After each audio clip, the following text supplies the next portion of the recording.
I was at work yesterday, and I hadn't brushed my hair for a month, and I don't, can you explain why you hadn't brushed your hair for a month? Because I'm still confused on that. Because I just didn't bother. Okay. You said about the shower, like the shower wasn't working? Yeah, the shower wasn't working. But I usually only brush my hair about once a month anyway. But listeners, Ralph has longer hair than me. He has down past his shoulder length hair. How can you brush your hair once a month? It is clean though. I do keep it clean. I'm not saying it's not clean. I just don't. My hair gets tangled so easily, so I just don't. So does mine, and that's why I can't be bothered to brush it. And then I had some guy came up to me and he looked at me. He's like, "You must be a fucking good worker, mate, because you should be fired looking like that." I'm offended, but it's accurate. But also, it's weirdly a backhanded compliment. Yeah, exactly. I'm offended, but it is accurate. But you're right. I am a bloody good worker. And I should be fired for how I look.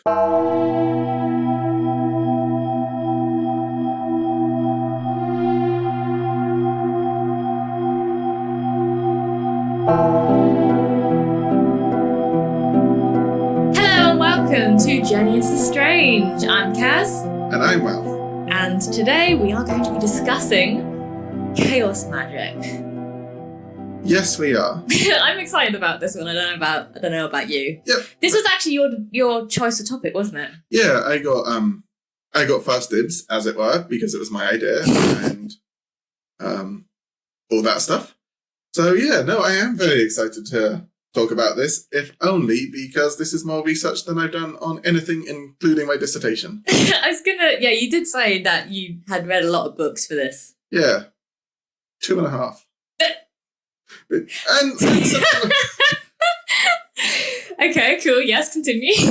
And some online articles. And yes, articles, videos. Any videos in there? Nah, because I thought if I saw fat, sweaty, nerdy people talking about making sigils and ranking about them, it might ruin the whole mystique for me. So I thought, I'll avoid the videos. Yeah, no, that's fair enough. I watched some videos of some cool witch-like people. They were pretty cool. Weren't fat and nerdy. I mean, yes, but it doesn't mean that they weren't a good source. No, of course not. I'm allowed, because I'm fat and nerdy, so I'm allowed to poke fun. But arguable, but sure. Yeah. I'm excited about this one as well. I haven't really ever heard of Chaos Magick before Ralph said we should do an episode on it. And I've been excited to learn a new idea, a new paradigm, a new way that people function in this world that I had no idea even happened around me. So that's really cool. I first learnt about Chaos Magick when I was a wee thing. I would have only been 19 years old. Wee thing? And I was at uni and I was getting high all the time. And then I was reading my comics, and there was a comic called The Invisibles by Grant Morrison. And I love, actually, at the time, I didn't love Grant Morrison. I thought he was boring and I did not get his work. But I was like, I have no money, but I'm going to spend all the money I have on comics. And so I started reading The Invisibles, and I was like, oh, this is life-changing. And then I looked at the author, and then I realized he was into Chaos Magick, and then he was cool and Scottish, and I was like, I'm going to try and get into Chaos Magick. And then I bought 2 books. I read half of one of them, and then I went around telling everyone all these cool, interesting theories, and then I got drunk, and then I forgot all about it until now. I remember you said something about a demon. Yeah. So I read half a book, and then I What was to start with? Condensed Chaos. Ah, yes, I read. I listened to Condensed Chaos. When I say read, I also mean that I listen to it on audiobooks, because I consume pretty much 90% of my media via listening to talking books or audiobooks or podcasts. So, I use read and listen interchangeably. I don't do audiobooks because I can't concentrate. But yes, back when I was 19. It was Condensed Chaos, and then the first thing they tell you in basically any Chaos Magick thing is about how to do a sigil. So I did one of those, which will be explained later in the episode, I'm guessing. And that I would have some proof the supernatural existed, and then I got really high, and then I went to bed, and then I woke up, and there was a demon not a demon. It was like a shadow that was tall and crooked, standing over, watching me. Like a thing, an entity. Exactly. And you know when you wake up and like your brain makes patterns out of something, and you can sometimes see shadows, or you sometimes see figures standing over you, and then you turn your light on, and it's like, I don't know, like a coat and a hat that you just hung up on your door. I was like, okay, that's what's happening. So I like ended up staring at it for a long time until like my eyes sort of adjusted to the dark and I was a bit more awake, and then it didn't go away. So at that point, I was like, no, I am fucking freaked out now. Like, I should be able to work out what this is. And I ended up turning my light on, and then it did turn out to be a coat and stuff. But I couldn't work out how the pattern formed, because usually when that happens to me, I can be like, oh, so that was what I saw as the head and what was. But I turned on the light and I was like, why? What was that? Like, nothing on my door is exactly what it was. And I'm not saying that I saw a demon or I summoned a demon or anything like that, but I am saying I do, or I did at the time, I don't want to give away the end of the episode, believe that doing this stuff can have if it's not real in the sense that this creates physical change in the world, I do believe it can have a real effect on your brain. Yeah, definitely. And it did in that occasion. And then I, again, got drunk and forgot all about it because I had better things to do. Well, that was a really good opener because it shows just how real these things can be, whether they're real or not, or if you, like you say, real in your mind.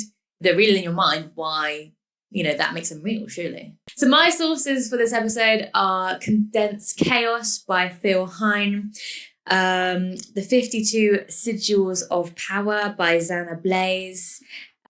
I also listened to Advanced Magic for Beginners by Alan Chapman. And I also listened to Walking with Magical Entities by Taylor Elwood.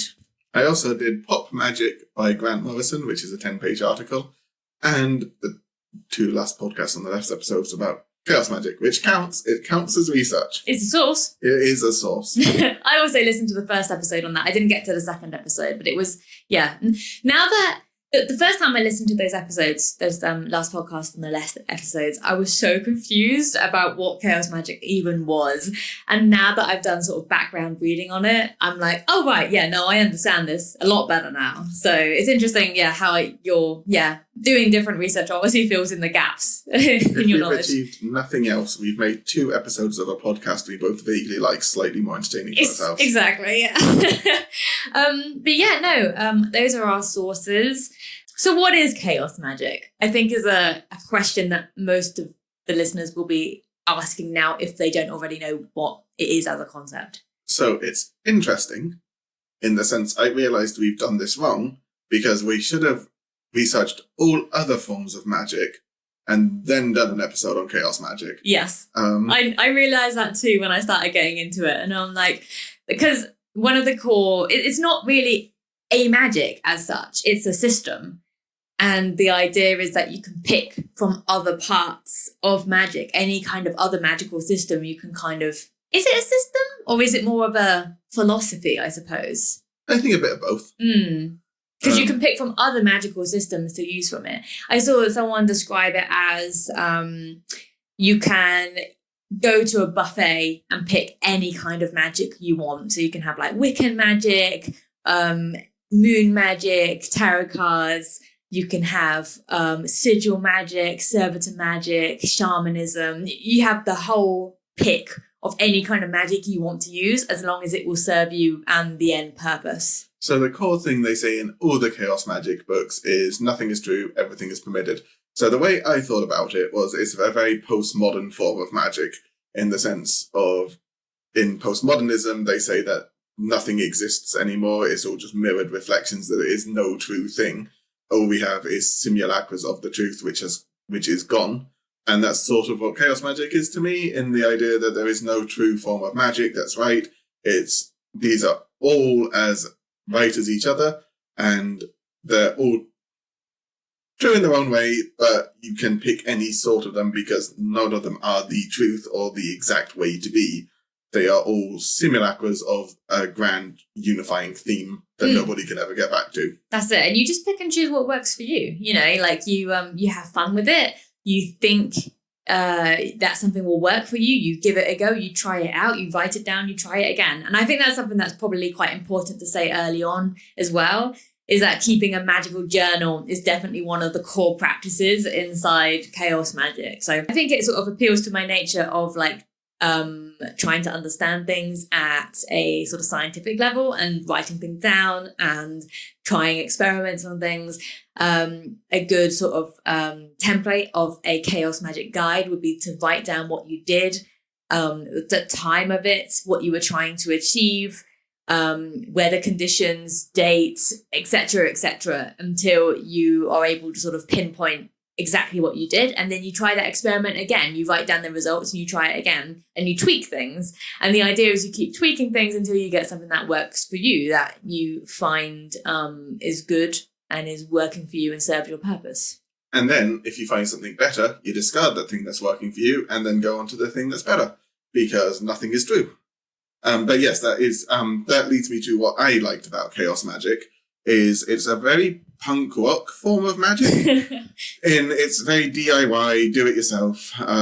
It's so from what I could gather is that magic at first was very insular and it didn't like people learning more about it, and then that sort of regressed with Aleister Crowley being like, everyone should be able to learn this. And then you've got Chaos Magick, where instead of it being like, okay, here's all the pomp and circumstance and you need all of this to be able to do it, Chaos Magick's like, have a go. If it works out, it works out. If it doesn't, try again, do something different. Who gives a shit? It's Yeah, you're right. I never really thought of it like that, as a sort of punk rock kind of way of doing things. I did see a meme on one of the Facebook groups I was following, where it says like traditional magic, and it's like one of those crazy freeways in America, with the sort of crisscrossing lanes and the sort of roundabout things going all up into the sky, and it's like this sort of crazy mishmash, like roads of chaos. And then Chaos Magick,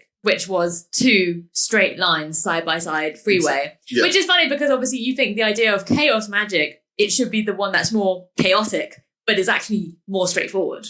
It very much is more straightforward, which is, I guess, why I thought it'd be good to do as an introduction episode to, like, magic, because, all the other ones would be, like, if you want to do a ritual, you'll have to have, like, robes and an altar and, like, a big pentagram on the floor, and I just don't have the fucking space. And, like, Chaos Magick is, like, oh, you don't need any of that stuff if it doesn't work for you. Like, just do what works for you, and it's a very results-based magic. Like, if you get results from what you're doing, then who am I to say you're wrong? As long as you do it, practice it, and you get results, then it's right. And if you don't, then it's not right. And who gives a shit?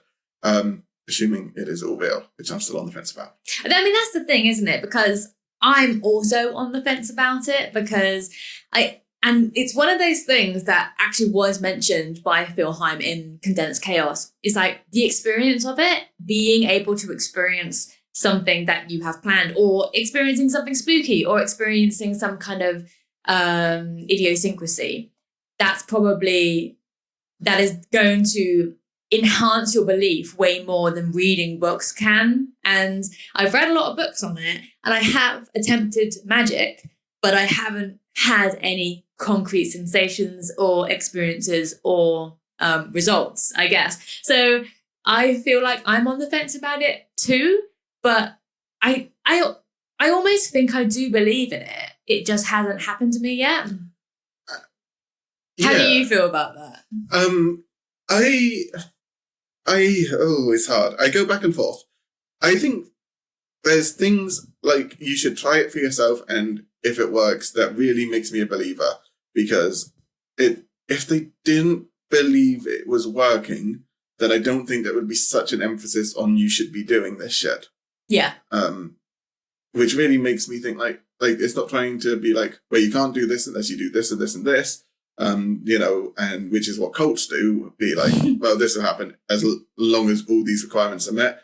Phil Heim, the writer of Condensed Chaos, and Peter Carroll, who wrote Liebenow, both believe in it so much, like, yeah, do it, I swear it will work, and if it doesn't, then don't buy any more of my books. But they probably want people to keep buying their books so they keep making money. It makes me more of a believer, which can segue into what I wanted to talk about, is how we felt while researching Co-op. Is there anything that it made us feel? Because the thing I noticed while reading Condensed Chaos is it kind of fluctuated between a self-help psychological book and then like a hard which I kind of roll my eyes at, which is me, and I'm not judging anyone who's got any help from stuff like that or anything, and I'm not saying there's not good ideas in them, but me being a dickhead, I'm just like, ugh. Someone trying to help me, how dare they? See, I love self-help books. I read quite a lot of self-help books. So you're right. There's a ton of self-help in that book, which I think is really interesting. And like, there's a whole portion on how to be relaxed, how to stay confident, how to be at peace with yourself enough so that anything can happen to you and you'll just roll with it, because you don't have to sort of question and become a victim. You just roll with it and go, this is what's happening, and I am a flexible being and I can roll with the punches type thing. I think that was like brilliant. There's so many brilliant bits of self-help in this book. However, I was reading it and I was like, yes, wow, so many great ideas in here. I can really get on board with this. And then he goes on to say, my client whose throat was infested by a frog demon. And again, like, sure, I'm not taking the piss, but it just was so juxtaposed that it made me laugh, because I was like, wow, this really does sort of take a, self-help, this is very psychological, in your own head type thing, and then to real sort of hard magic that people are really experiencing right now. And it's really interesting. Yeah, I've never read anything quite like it. It's weird, right? Because that's the exact example I was going to say. It was like, this is, very psychological, and I can understand all of this, and I'm very much on board that I could see why this stuff helps. Like, for instance, I have terrible issues with anxiety, like crippling at this point. My life's a misery, really, is what I'm saying. So after reading that, I've really been, like, I think a thing that he says a lot in the book is you should try and live more in the present, and the future and the past doesn't exist, live in the present, and I know that's a thing in a lot of self-help books, but apparently if you put like a weird symbol on stuff, I'll be more likely to listen. So I've really been trying to do that, and I have felt it's lifted my mood a little bit. That's good. But then it goes on to, maybe you could like bleed onto a bit of paper with a sigil to create a saboteur, and I'm like, Yeah, it does. I feel it like it crosses that line. For some people, that might be a very natural line to cross into, but I think, and I have said before that both of us, I think, are quite skeptical and are both quite grounded in psychology, and then I think when you throw something like quite dramatically occult, then I think it's quite jarring. At points, I found myself feeling quite embarrassed reading it. Oh, no. If anyone sees me reading this, I just want to kind of like... They're not going to know unless they're a magician. No, I know, but I was just like, there was a part of me, and I don't like this part, and I'm hoping as we keep going with the podcast, this part of me will get less and less vocal. There's a bit of me that was like, you're a fucking 30-year-old man, and you're reading about someone seeing a frog in someone's throat. Grow up, go outside, like, go to the gym, you loser. And like, I found that quite difficult getting through the books, but then I was like, oh, but this is the part of me that stops me doing anything interesting or fun. Yeah, because that's like your normie self going like, go to the gym, go have a family and shit. It's kind of like, no, I want to be a wizard. Yeah, exactly. I want to be a wizard. You're a wizard, Ralph. Oh, yes. I mean, if a giant comes up and tells me that, then I would be like, well, that's a synchronicity I can get on board with. Although hopefully he's not written by like a transphobic author. I don't know. I know if you're this might be a little bit aside, but did you find this book sort of crossed into Terry Pratchett land a little bit? Yes. I thought that as well, because I was re-listening to it a little while ago, and then I think there's a bit about if you believe in entities or not, it doesn't matter. They can still come up to you and tap you on the shoulder and ask you for a smoke. Yeah. And then I was like, oh, that seems very Terry Pratchett in the way that the gods were real. They were physical, tangible beings because people believed in them.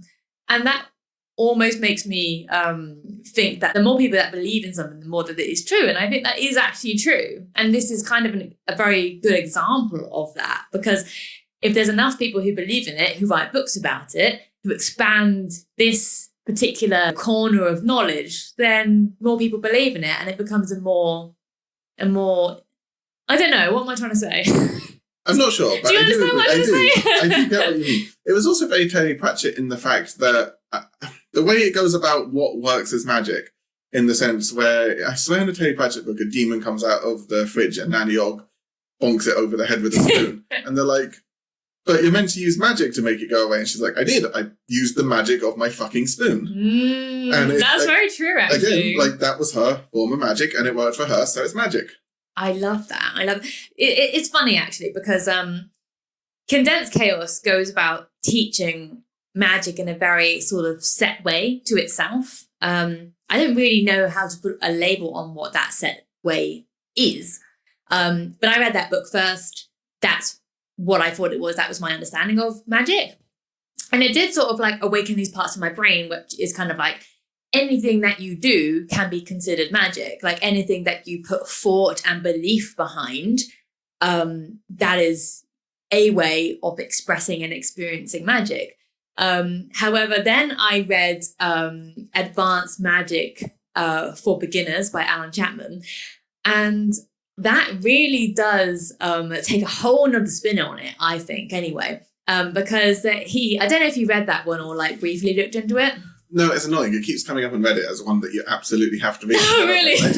I've watched 14 days in a row. I can't listen to this or read it. But no, it's that's the thing. It's not also an audiobook as well. It's like a written thing. So I had to, I had to actually read. Yes, anyway, so it has some really interesting ideas in that one.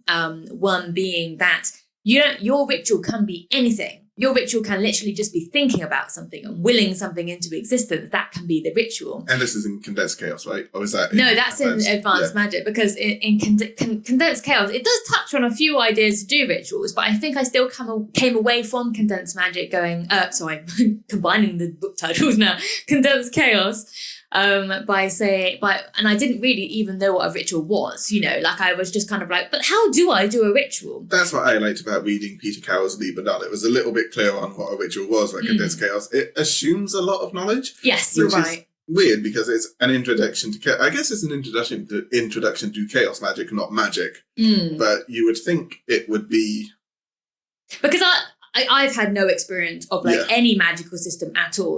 This is my first journey into any kind of magic. Into the strange. That's it. Ha ha ha, the name of this podcast. This is my first journey into any kind of magical system at all, and magic in itself, outside of the realms of Harry Potter, that sort of thing. It was, I still thought, like, well, what is a ritual? How do I do a ritual? Like, do I cast a spell? Like, how many candles do I need? And things. And I was kind of like, this is what I assume a magical ritual should be, and I should be reading it from a great big grimoire, and I should be going through and saying like, oh, and this is how I set the candles up in this specific way, and I use the scents and the smells and the incense and the powders and the dyes, it's not like that. Okay, yeah, the point of Condensed Chaos is if that works for you, then that's how you should do a ritual. This is why all chaos magic is probably a bad place to start with to learn about magic, because it's like, yeah, sure, if that's what you want to do to make you feel like the ritual's working, then do that if it works for you. But if it doesn't, then don't. Yeah, that's it. Or just think about it or meditate on it. The problem is with the book, Condensed Chaos, is you have to know what the actual ritual is to know what might not work for you. And then he doesn't say what an actual ritual is. So you're left being like, what the fuck am I reading? I'm so confused. And that's why I liked Advanced Magick for Beginners, because it does actually take you through, this is what could be a ritual. You should try this one out. Here's another way of doing it. Try this one out. Here's another way of doing it. Try this one out. And write them all down in your journal and then tell me the results. Well, not tell him the results, but write the results down. And just then emailing this poor so today I made a sigil, and that's kind of one was the sigil method, which is I should probably go into actually because the way unlike Condensed Chaos, we will go into it. We will go into how to create a sigil, and again, don't do this, listener. Go away and do your own research before you attempt to do any chaos magic. But we will, for your education, explain some of these rituals. So the way to make a sigil is to write your statement of intent, and that's the thing that you want to achieve by doing this magic. This is what you want. This is how you want to change the world and rearrange the world so that it matches what you want.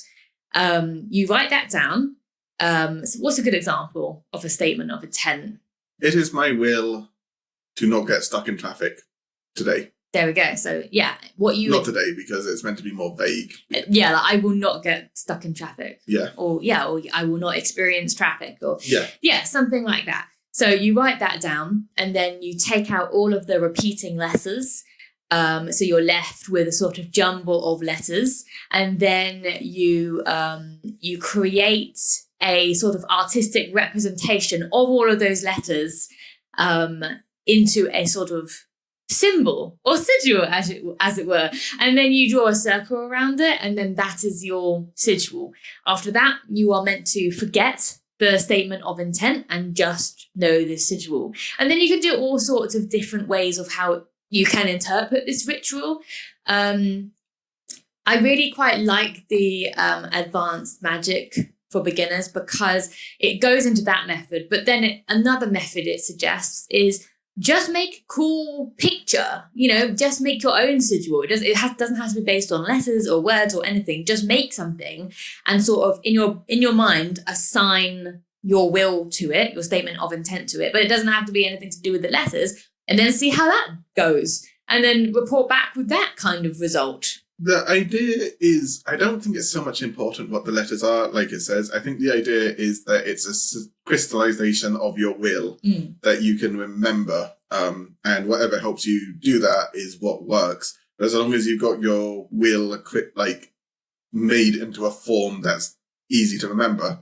Like a tangible symbol and sign that means what you want it to do. Yeah. Right, you don't even remember, you're meant to forget, but it's just meant to be all there in that form. Yes. That's what matters. Yeah, definitely. Yeah. It's I enjoyed that. I made a few sigils. I have now since forgotten them. Apart from this one I have written down in this book.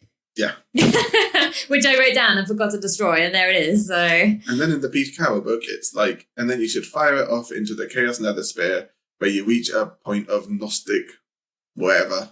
So there's a whole thing where you're meant to essentially go blank-minded and thoughtless, and that's when you reach the magical trance that both books talk about a lot. And when you've reached that point, and there's examples given of you could go for a walk in the graveyard, and your terror will be overwhelm you to the point you're not thinking, and then you should fire it off into the Chaos Nether Sphere. Or you could starve yourself, fast, so that you are sort of physically exhausted, and then when you've reached that kind of mental clarity, then send it off. And Peter Carroll just talks about wanking a lot. Yeah. And every single time I'm just like, why would I go for a fucking walk in a graveyard when I could just have a wank? None of this makes sense. It definitely seems like the easier of the options. I think it's because me trying to sum this up was when you reach peak or orgasm, which is meant to be you firing off all of your energy in one burst. Yeah. That's meant to charge the sigil and then send it off. Yeah, when you're completely thoughtless, when you just reach that peak.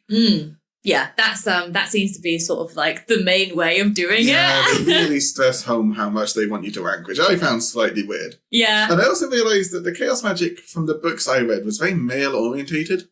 Well, I can kind of understand that, just from the sort of demographic that I feel that it's writing to. Yeah, because every single spell was you could want something a harem of women. No, that's just having a good breakfast in the morning, or you could have something like finding a specific drink in a pub. And there's you could want women. It's basically women. You do want women, right? Or sex, just sex. Yeah. And that was essentially, Peter Carroll was every single human wants two things, love and sex. I was I don't fucking want one of those. No, I know another human who definitely doesn't believe in love, and I don't want sex. So fuck you, Peter Carroll, and your exclusive, written in the 70s vibe. Screw you, your love and romance. We don't want nothing of that. But yeah, so. Bit of a tangent, but yeah, no, that is a good way, apparently, of, sending off a sigil. The idea of starving yourself or meditating really hard meditation.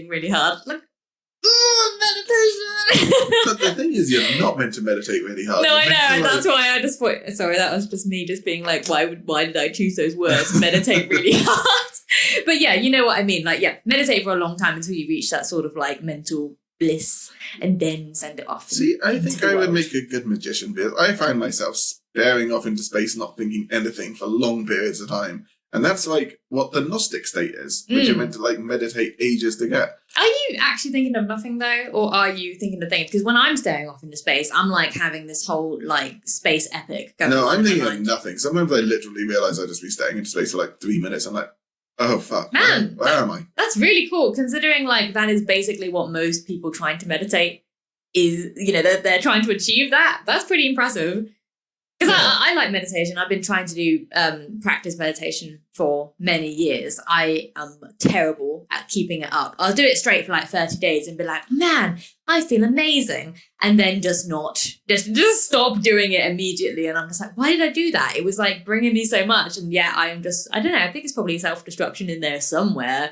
But yeah, that's basically what I'm always trying to achieve, is just shut off my thoughts, like stop, shut up type thing. So it's really cool that you can just kind of do that from the off. Yeah, I always thought it was a bad thing. I do it a lot when socialising. Yeah.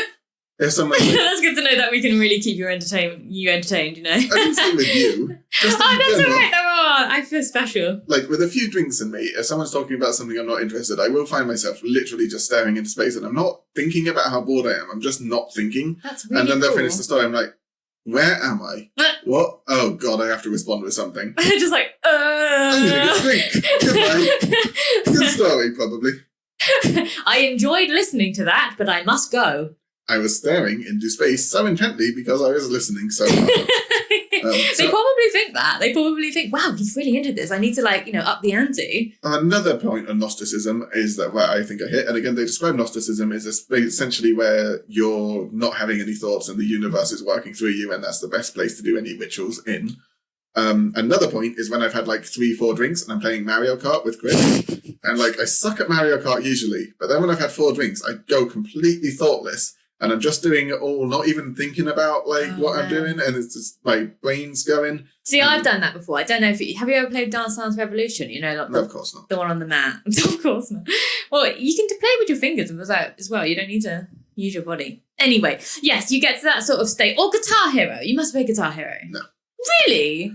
I have spent so many nights where my friends did nothing but Guitar Hero for 8 hours, and I was just like, I just wanted to talk to someone and get drunk, not just watch you play this fucking game. But Ralph, that's the best time to stare off into space. But there's only so much staring you can do before you want to die.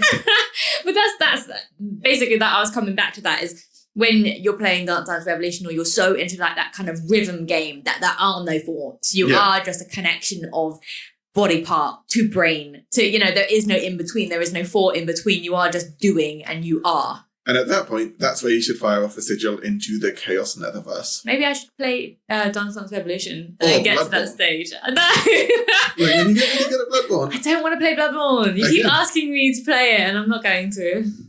On a little aside about Bloodborne, which we are going to keep in, I don't care. So, in Bloodborne, so there's left-hand path and right-hand path of magic, and Chaos Magick is like, either of them. Pick either of them. They both essentially get to the same point.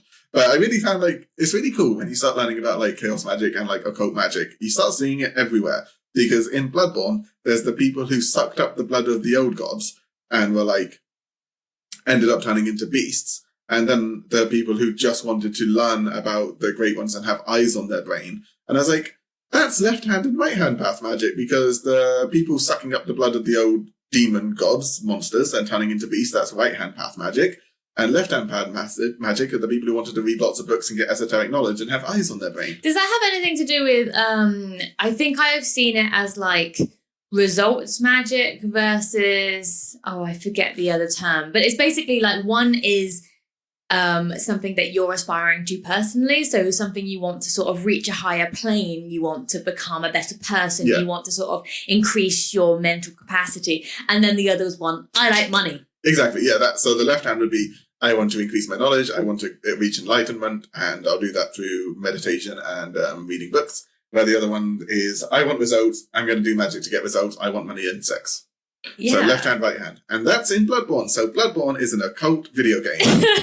Everyone should play it. Apart from me, I'm not going to. You can't make me. No, we can't be friends anymore. Let's just end the podcast. No, we've only just started it.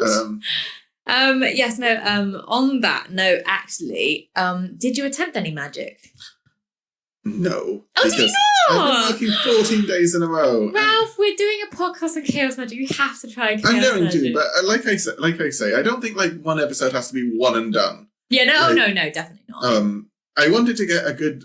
It took me about reading 3.5 books and reading like fucking 10 internet articles to get to a point where I was like, I think I understand this enough that I can start trying to do this now. But that also took me up to like 2 hours ago. Yeah, no, me too. I was re-listening to Condensed Chaos at like 2 times. And I feel like I need to listen to it once at normal speed, and then I can like process it better the second time. So I listened to it like at 2 times the speed, and I'm like, my brain can like handle this now. Yeah, it was like I wish we started researching this a year ago because yes, but also no, for the same token, because I did grow weary of it slightly. As did I. Yeah, it's a lot, and I feel it's actually, funnily enough, mentioned in Condensed Chaos that you can become so overwhelmed by the information that you're sort of taking. Like you if you've read too many books on it and you don't have time to sort of process really what they're trying to explain to you, then it can be too much and you don't want to continue with it. So yeah, you can actually get overwhelmed by taking in too much information about the subject, which I guess is the same for anything that you can do. But when yeah, I did my dissertation on Batman, I couldn't read Batman comics for about a year. I forgot that you did your dissertation on Batman. Yeah. That's super cool. It was awesome. It's really funny when you look on the like portal and you can see everyone else's dissertations, and the one above me was like literature in the Renaissance of English literature, I don't know. And the other one was like literature from Harlem in the 1980s and how black like rights influenced literature going forward. And in between mine was like Batman. Batman. It literally did just say Batman because the fucking person didn't put my whole title. What an idiot. You just literally just put, this one's about Batman. Yeah. I was like, oh, man, I look like an idiot.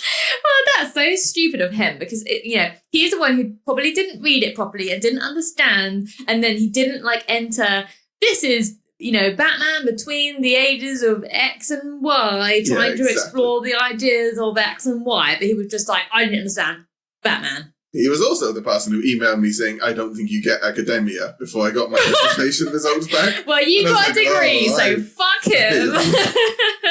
No, you got a degree, so. Yeah, I got a degree. Joke's on him. It's a 2-2, so don't know if it counts as a real degree. Yeah, it does. But I did do all my essays 2 hours before they were meant to be handed in, so I think I'm a genius for even getting that. We'll need to go into that at some point again, because you've got so many good, interesting stories from uni. And it always starts off like, we were going on a night out and all of this happened and then some really fucked up shit happened. And then I decided to eat some bread and sober up. And then I wrote an essay and then I handed it in to uni the next day. It's a legit story. It literally is. Well, I think that's many of them. Yeah. Anyway, back to Chaos Magick. What were we saying? Getting overwhelmed by books and stuff. Also, so you didn't try any magic? No, I was sad. Of getting overwhelmed. I do not think any of the people I read writing about Chaos Magick are great writers, because in Condensed Chaos, you'll start with like a big subheader. So you're like, oh, this is what this section is going to be about. And then about 2 paragraphs later, I don't know if you found that, it's like, this has nothing to do with what he was speaking about, or nothing to do with anything that's in the rest of the book. I did find that because I did listen to the audiobook, and the audiobook is like separated by like obviously chapters, but then the chapters are quite long and quite like abstract, obviously, because they delve into a lot of different passageways. And yeah, I do listen at the beginning, I was listening today and then I thought like, what the fuck was this chapter even on? And then I looked at it and I was like, and it has some weird abstract title that has nothing to do with anything, and I'm just kind of like, oh, okay, I'm no clearer on what I'm supposed to be learning about. And then I read Peter Carroll, and I was like, some of this just sounds stupid. So I looked it up, and he's apparently a famous Discordian, and half the book's a joke. I was like, oh, right, great. So you've been reading satire? Yeah, because the whole thing is, it's not meant to be easy to learn, and they want to like weed out the people who are intelligent and like can sift through the jokes to the actual information. So they put lots of like little jokey moments and troll moments in there. And I was like, that's quite interesting just as an art form, but also really what a fucking troll, man. Like yeah, there's a bit at the end of the book where it's like, oh, you can practice levitating by bouncing on your bum. And I was like, it can't be real. You're like, bullshit alert. So This is one of the fake bits that you put in. Yes, it was very much, oh yeah, half the book's fake. I was like, oh, I thought it was, but then I still had to read this fucking book. I didn't read that one just because last podcast on the left said that it was like a fucking 2.5 to get through, and I'm like, I don't have the will. I honestly don't.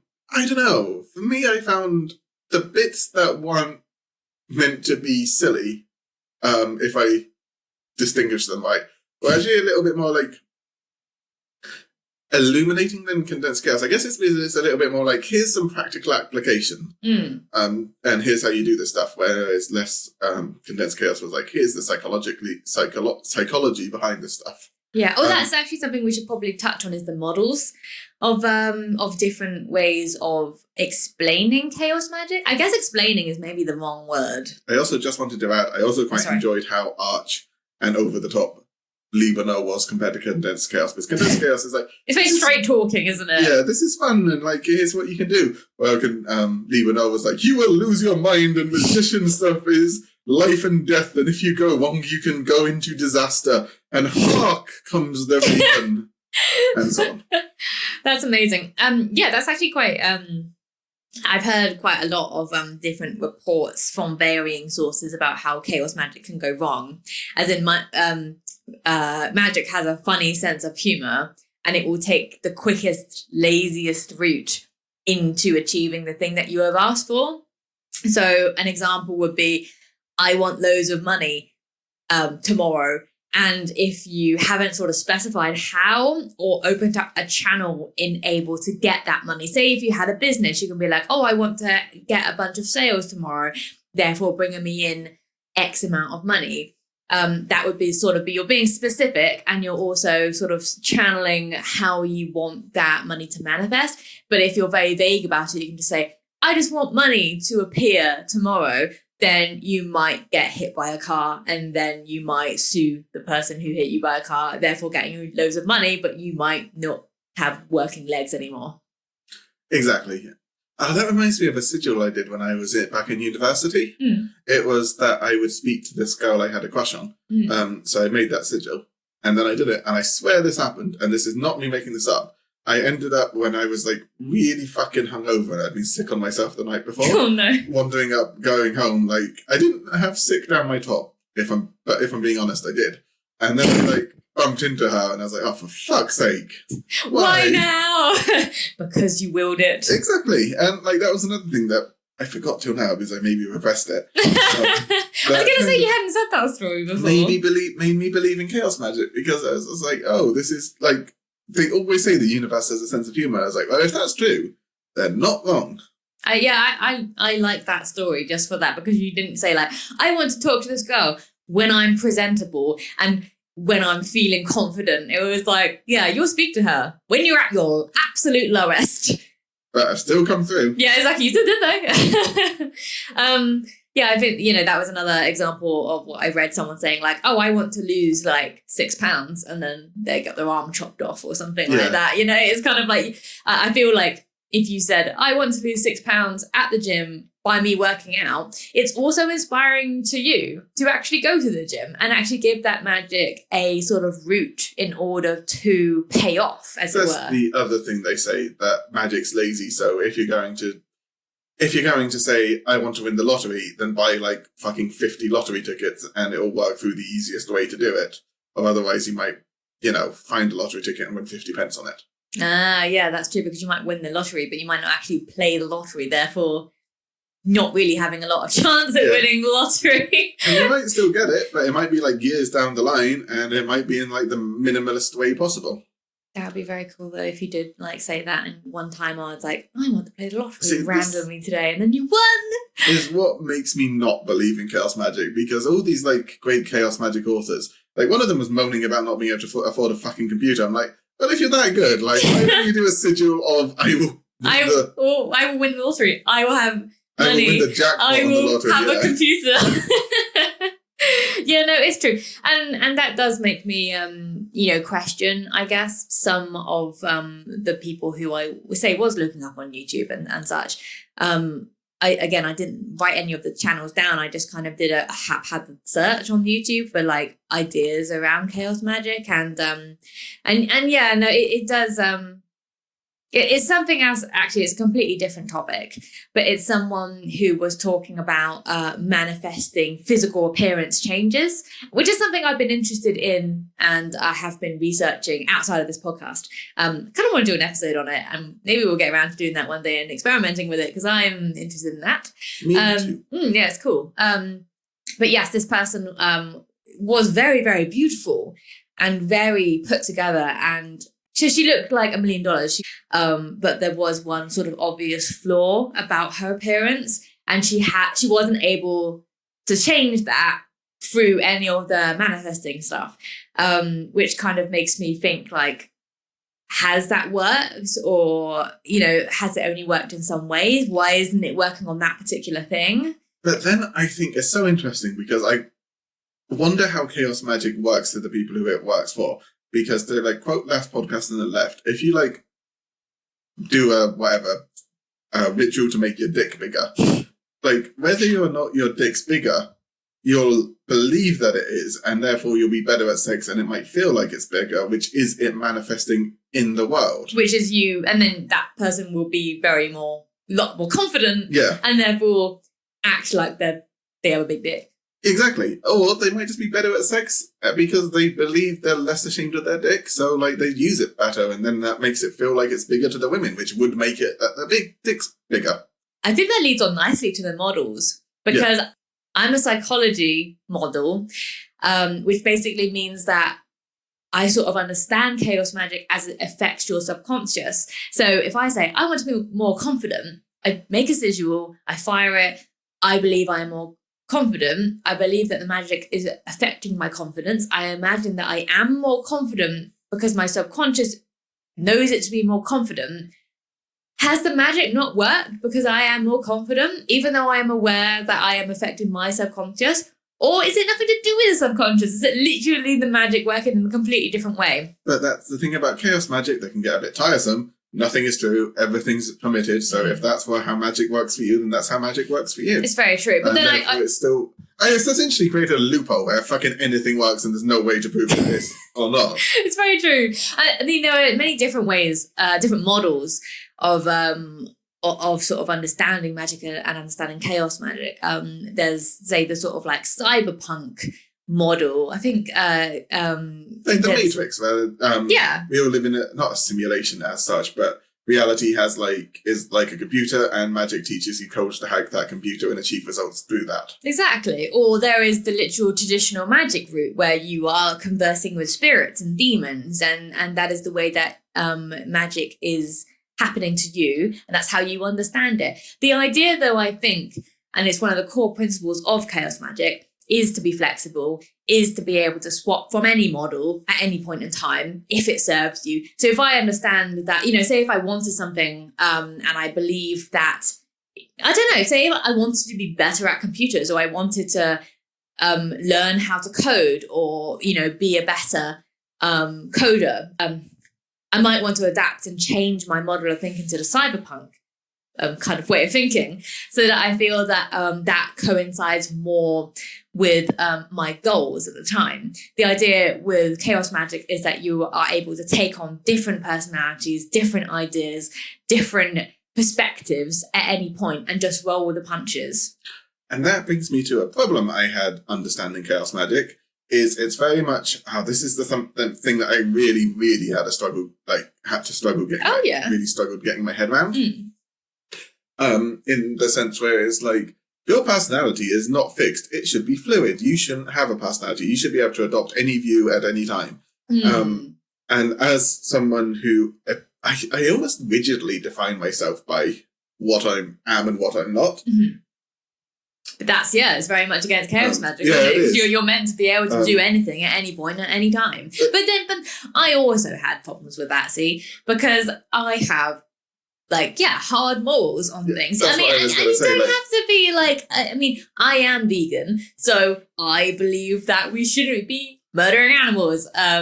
Listen to half of our listeners now drop off immediately. But no, I'm not going to be one of those vegans. But yeah, that is a rigid thing in my personality. Yeah.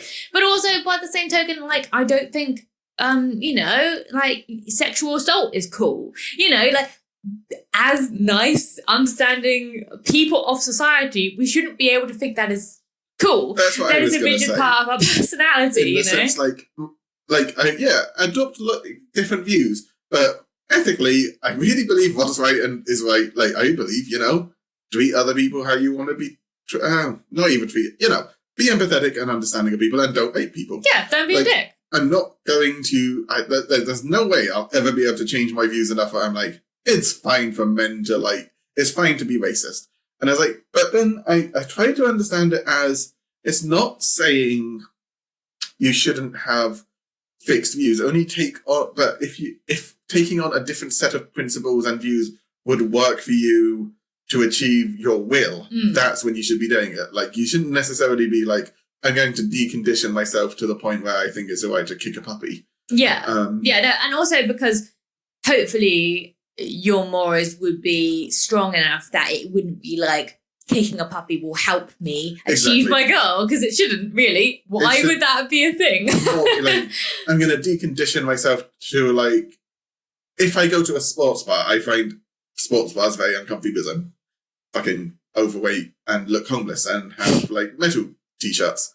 But I should be able to decondition myself to the point where I could be like, I'm watching football and I'm not like, why am I watching a bunch of overpaid assholes running after a ball? I would be like, oh, this sport's a work of fucking art. I can see the beauty in it. And that would help me because then I could fit in at a sports bar. Another point that I had, because I was trying to explain Chaos Magick to one of my friends, because I said, I'm doing this podcast. Our first episode is going to be about Chaos Magick. And I was trying to sort of explain it to her. And it's really hard to sum it up in like a few words / sentences of what actually Chaos Magick is. And I did mention the sort of deconditioning aspect and how you're able to take on personalities of somebody else when you need it, when you call upon someone else. And these different, people can be real life people. They can be gods. They can be fictional characters. They can be anyone that you perceive to have something that you require in order to sort of gain their skills or their personality traits and become them. I have a good example about this. Mm-hmm. When Grant Morrison was writing Batman, he decided he wanted to be more like Batman so he could get into the character's head a bit better. So he was trying to either invoke or evoke, because they're different things. Invoke Batman. So he'd get up at 6 a.m. and go for a 2-mile run every day. And then, like, in the evenings, he'd go sit in his cave and sit in his bedroom and, like... I was going to wait, he has a cave? Sit in his bedroom and then, like, think about all the things he was sad about, like Batman does, because he broods in his cave, and, like, think about all the things he missed and he'd lost, and he'd try and be more forceful with people and be more, like, what's the word? Decision-making. Be more... Decisive? Decisive, that's the word I'm looking for. He was like, and towards the end, I felt like I was a bit more like a superhero, but I was getting really depressed. Oh, because Batman's depressed. Yeah. Oh, that's interesting, isn't it? Because, you do take on that personality of that person. Yeah. And just to finish, a quick aside, I said this to my friend while we were having sushi, and she said, whenever I have a job interview, I pretend to be one of our mutual friends, and I was like, oh yeah, I guess you're kind of doing Chaos Magick, because you are sort of becoming that person. You are taking on that aspect, the aspects of them that you want to take on in order to be a more confident, more persuasive version of yourself. Which I think is like, it was so interesting because it kind of shows that people who don't even know what Chaos Magick is doing it. They're doing it. It comes back to the whole, is it a psychological thing that we all sort of do, but this maps out more successful ways of achieving that? Or is it you're doing actual magic, which is invoking the spirit of Batman into you? Yes, yeah, exactly. Like, is he an actual tangible spirit that is coming to you and investing your body? Investing's not a good word. I shouldn't be using that. No. He is a billionaire, though. You can invest in you. No, I said invest, not invest. Oh, right. Invest would be a better word. Anyway, Batman comes down and... although bats do infest places. That's true. Yeah, anyway. Quick aside. Anyway, Yes, it's interesting that is a thing. I've also seen people use like sort of gods, like Greek gods, and they will become, say, like Aphrodite, and I think that's a really interesting way of doing it. But I am not really a history buff or a mythology buff, so I don't really. The only person I could really see, the only particular type of person that I could see about invoking personally myself would be pop culture icons, which I know is a subject that kind of stirs up controversy in the magical realm, because the magical society community, that's the best word, yes, the magical community, because there has been this idea of like, oh, they should be gods, they should be beings that we know a lot about, very like ancient beings, and thinking about channeling pop culture icons isn't real magic. But I think the whole point of Chaos Magick is that it is real magic. You can take whatever type of magic you want. It's all real. Like Phil Hines says, like more people think of Spock as a logical, cold, computing person than they do of some Greek god. And if like spirits and entities are charged by belief, more people believe in Spock than they do fucking some obscure Greek god. So that's the thing. That's the bit of Chaos Magick I really like, is it works for you. It's not held by traditions. And if this stuff works, then it works. And if it doesn't, then do something else. So like if you want to, so for me, like if I wanted to invoke, God, why can't I think of anything interesting? If I wanted to... Someone from Bloodborne? No, because they don't speak. Oh. If I wanted to invoke Galactus and to make myself really hungry, because he eats planets and he gets really hungry, then why not like do it? If it doesn't work, then just move on to the next thing, and if it does, then awesome. That's it. Write about it. See what works. See what doesn't. Check out what doesn't. Carry on with what does. Yeah, and you can do that in any way you want. Like with the gods, you're like, oh, you have to do the specific stuff that ties to this god and god. But with invoking like Galactus, I could be like, I'm going to stare at the skies for ages. I'm going to wear loads of pink because he wears pink armor. And I'm going to imagine myself that every pizza I eat is eating a world. That's what I'm invoking. That's pretty cool, actually. I didn't channel any pop culture icons, mainly because I like flawed characters. So by like obviously invoking one of them, you invoke their flaws as well, because you want to sort of become them. I know the idea is to sort of like bring their positive traits that you want to serve you forward. But by that very token, I feel that you also need to include the bad with the good. But they say that. They say like, oh, if you do this, then you might end up being like get OCD like Batman does or something. Right. And then you have to do a banishing thing. Oh, yes. Which I got confused about. The banishing ritual, yes. Yeah, now I find that a little bit confusing. Wow. What is the banishing ritual? Really? Because they get... So I just want to say one point quickly about like not doing Chaos Magick because I've not done anything official, but I have been watching a lot of Sopranos recently, and there's one person... I'm a team leader at my job, and there's someone who cannot get to do any work. So I've been watching a lot of Sopranos, and then I was like, Tony Soprano really makes his people work for him. Although, he's a complete sociopath. Sopranos is good, by the way, you should watch it. Anyway, so I was like, I'm going to try and be like, more like, I'm going to channel Tony Soprano to try and get this person to do some fucking work.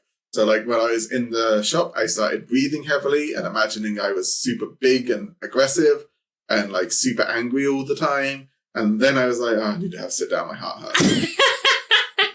But customers did speak to me less, so I count that as a success. Was that because you were in pain or because you looked intimidating? Either way, I achieved magic because I... Did the person work more? No. Ah. I didn't really speak to them much because I had to go sit down. And ruined my shift because I was in a super bad mood all shift. Oh, no. But I don't know, it worked. I felt more like Tony Soprano. That's pretty cool. Yeah. I need to do something of my own experiments. There was another book that I wanted to read by the same person who did Walking with Magical Entities, Taylor Elwood. He also did a book on pop culture and how to channel the pop culture icons, and I really wanted to do that. I know that he made a Harry Potter servitor. I should probably explain what a servitor is. Do you want to explain what a servitor is? No, because that was something I couldn't quite grasp. Okay, well, I made one. So that's actually one of the things that I did in my like experiment to try and make one. But basically the idea of a servitor is with spirits, you can call upon spirits, you can call upon pop icons, you can call upon anything that already exists. With a servitor, you are creating something. So you are giving it a idea of what you want from it. And then you are also telling it what it can feed off of. So I will say, I want you to do this and I am going to fuel you by doing this. So normally it's whenever you give the servitor attention, whenever you light a candle, whenever you make an offering, that gives the servitor energy, and the energy transpires into your will. So it's kind of like a symbiotic relationship, as in you feed the entity helps you with your goals. And it's really interesting because the Taylor Elwood sort of way he does things, the method, is that he doesn't break his servitors down. Whereas I've seen in a lot of other areas of chaos magic, is they will cleanse and destroy their servitors after 3 months, or whenever they've sort of reached their goal.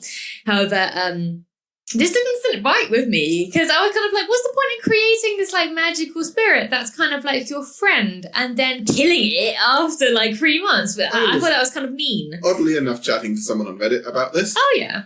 Because I couldn't quite grasp what servitors were and how they work, so I was posting it on Reddit, and someone said, oh yeah, if you take all of this stuff as literal and you're creating this thing, it's awful to destroy it after 3 months because you're creating life and then breaking it apart. That's what I thought. So he's like, whenever I create a servitor, I'm just like, yeah, go off. I put you out into the universe to do your stuff elsewhere. Yeah. Help somebody else. I think that's really cool. I actually think this should be one of the episodes, the mini episodes that we do, because I, went into this quite a lot in depth. So do you mind if we make this one of the Absolutely not. That sounds good to me. Excellent. We'll do a mini-sode on servitors after this. Yes. But yes, we will talk about other aspects of chaos magic for the time for this episode.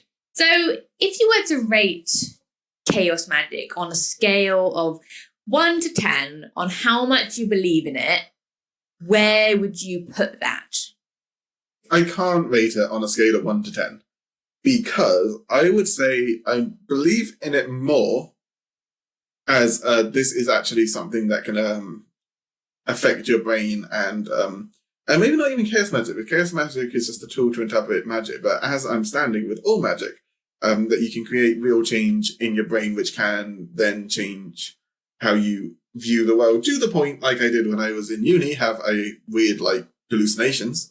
I really believe in that aspect of it. Do I believe that, of whether it... I mean, that's the thing. You don't have to believe on it in a certain way. Yeah. You don't have to believe, like, is it real, quote unquote? Because it, obviously, what is tangible, what is real? If it's real in your mind, then isn't that real? I believe if you keep practicing this and really try and do the stuff, it could have real effects on you and in your life. I'm on the fence about whether I believe in a spiritual world or whatever, but I'm not completely saying no. I probably don't, but I'm going to keep practicing it, and I'm going to try and like read more about magic and read more about chaos magic specifically, and read more about rituals and try and practice some. And I'm not saying no to the outside spiritually stuff, but I do really believe that the better you get at this, the more you can create positive change in your mental aspect. So I can't put that on a scale. There's too many like clarifications and stuff. Like I can't say It is a good Stephen King book because I love it, even though I think it's terrible, but it's amazing. Lots of clarifications, so I can't rate it as such. I guess it's really difficult to like rate these things on whether you believe them or not, because you're right, there are so many different like ideas like conflicting, and you need to kind of work through in order to know if it's real or not. Exactly. And I need to start trying to like do some magic, and I need to start trying to like practice meditation and getting into a Gnostic state and then doing rituals and stuff. So without further knowledge, I can't really say. I can say I wasn't so put off by anything that I think this is fucking ridiculous. Why am I wasting my time with it? I think there's enough there that I'm going to because my life's shit, and if this is a way to try and change your life, it's worth, I still think it's worth giving a go. So I would say, coming out of it, I believe in it enough to keep trying with it. Oh, that's pretty cool. And look into more magic, like look into more traditional magic, and like learn more about it so I can pick what isn't true and what I can permit. I think that sounds good. Yeah, I almost feel like my thoughts completely mirror yours. Like, I don't know whether I haven't had that experience yet to sort of prove to myself that it is a tangible thing. You know, like that there are spirits, that there are servitors, that there are things that I can talk to on another plane of existence. However, I do think it affects the mind. I do think if you make a sigil to make yourself more confident and you feel more confident, isn't that magic? Like, I just feel like if you will something to happen and that thing happens, whether you, what means you go about doing it and it happens, you get results from it. That to me says that magic is real and it works. The thing I find interesting about sigils, and another thing that really makes me believe in chaos magic, sigils are everywhere. You see that McDonald's logo, you know what that entails. You see that Starbucks logo, you know what that entails. Like, all businesses use sigils as a way to bypass the, like, mind and go into the subconscious, because, like, a McDonald's sigil, if you want to call it that, makes you fucking hungry if you're, like, addicted to junk food like I am. You're very true. Or, like, that Amazon sigil, like, that makes you be like, I need to buy a purse or something, if you're or want purses. That's true. I don't know why I thought of purse, but like the Amazon sigil makes you want to shop, is what I'm saying. Do you want a purse, Ralph? I do wish men could like have purses. You can have a purse. No one's saying no to that. Because you have to carry anyway. I don't know. That's kind of a little aside I thought of. Like, everything uses it. All big businesses use sigils. They don't call them that, but there's intent and there's will behind them. There's the will for you to come in here and have our goods, and they get stuck in your head and they influence you. That is very true. I didn't even think of that. And yeah, you're totally right. Whenever, these the logos that you see, the sigils, if you want to call them that, are not conscious. You just see them in your day-to-day life as you're walking past shops, but they mean something and they get into your brain. Yeah. So, and they influence you, which is what a sigil should. And is that not magic? Exactly. And is that not sigils working? So to sum up, I kind of believe in it. Yeah, I also do believe in it. I believe, from my perspective right now, that it's more of your mind. It's more affecting your mind. And if you will something, if you make action in order to get to where you want, and that action is inspired action from the magic, then I feel that is the magic working. And I maybe don't necessarily believe in like the sort of supernatural aspect of it as of yet, just because I haven't experienced that. But that's the thing, like, it's probably something else I wanted to touch on in one of these episodes, and I'm not sure where it fits. But that experience over learning thing is 100% true. Like, I know people who are completely like, do not believe in anything supernatural. It's like everything is like by the books, logical, yet they have had a ghost experience. And they will tell you that ghost story and they will 100% believe in it. And I 100% believe in them, because it's like, who am I to tell them that their story isn't true? Especially when I know that there's someone so grounded in logic, but they have had a supernatural ghost experience. Yeah, I know people like that. It's what kind of makes me believe in ghosts. And that's it. It's experience over knowledge, over learning. It's like, by experiencing something, you will believe in it. And I really, really hope in this podcast, in all the research that we're going to be doing into different subjects, I really hope I experience something like that. I really want to. Me too. So signing off, this has been an episode of Chaos Magick in Journey into the Strange. I think we journeyed into the strange a fair amount today. It has felt like that, definitely. What's our next episode going to be on? And I think this leads us to a discussion point, because I think we should do something witchy. I agree. I was going to say I can pick, because I picked this episode. It's probably your turn to pick an episode. Oh, should I look at the list? And pick something you think would be a good episode to carry on from, and we would it. I think... Is witchcraft too broad an umbrella? Witchcraft is too broad. Okay. Maybe tarot cards. Yeah, sounds good to me, because that came up a lot in as a system you can use for things in Chaos Magick, so that leads on. And I'm super interested in learning in that. Awesome. Yeah, me too. I'm excited to learn about tarot cards. I know a lot of my friends who have had tarot card readings and want to do it again and totally believe in it. So I know yeah, a good few people who are like that. And I don't know anything about it. Or I know some, people pick up tarot cards and I'm like, oh, that looks really pretty. There's some really nice artwork on that. And that is literally all I know about it. So I'm really excited to learn all about different tarot cards and what their meanings are and how to do a tarot reading. Maybe we should do that next episode. We should do a tarot reading on each other. Absolutely agree. I'd be very excited to do that. There's a One Piece villain who used tarot cards, so I'm involved. That will be our next episode. I'm really excited to learn about that. Me too. Awesome. Well, this has been Ralph talking about Chaos Magick. This has been Caz talking about Chaos Magick. And this has been Journey into the Strange. See you next time. Bye.